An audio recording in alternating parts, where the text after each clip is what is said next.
What's going on, YouTube? It's been I want to say about 4 years since I made a update video about the truck. So not much has changed really. Still on the same setup under the hood. You guys notice I got the fiberglass cowl hood on there now. When I took the previous video, I didn't have any of the rear end components installed, so now it's got a Beltec suspension, it has a trick flow diff support cover, plus a Detroit locker on the inside. And then as you guys can see, it does have the Caltrax, still on the same nittos. It's on a 3/4 drop now, same exhaust setup, so not much has changed there.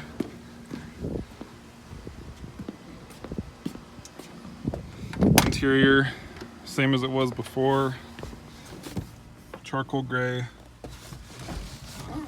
Still missing the oil temperature gauge install, but I'll get to that as soon as I get a little bit of time. So yeah, I didn't really do a detailed interior view, so here it is. I have a gauge mount down here for the wideband. A little bit messy here on the inside, but a lot of you guys that are looking to do something like this, obviously you'd want to be a little bit more tidy than I am here, but all my stuff is run through a hole I made down there in the firewall underneath. That includes the vacuum line for this boost gauge here, and all the wiring for the wideband. And then as far as the fuel pressure and the pyro, as well as the tach, all that stuff is ran down through this little gap that we have right above the trim line. It was kind of a pain in the ass to get in there.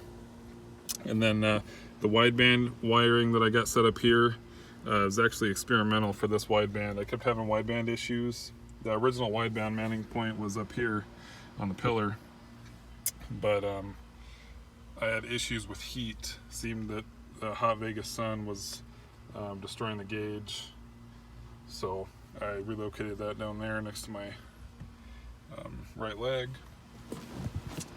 And under the hood,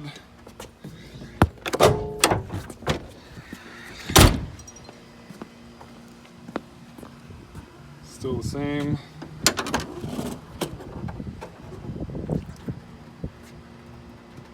Got the same setup, same turbo. It's on 15 pounds of boost right now. Seems to be doing okay. It doesn't like the summer much, but still running the stock tune file on there.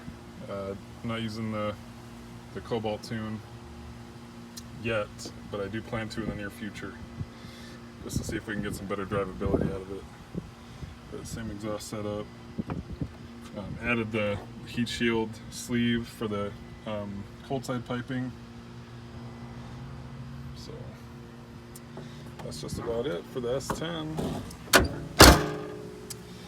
The other project is going to be my 2018 Camaro SS that you guys haven't seen yet. So this is my new daily. And for those of you guys that might be wondering if I do plan on doing anything with this, the answer is yes. I do have a Helion twin turbo kit for this thing sitting in my room.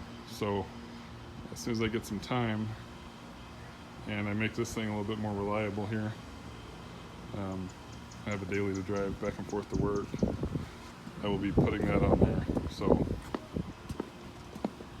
this is just an update for you guys. If you guys have any questions about either ride, feel free to drop a comment, let me know, and I will get to you guys as soon as I can. Thank you guys for watching.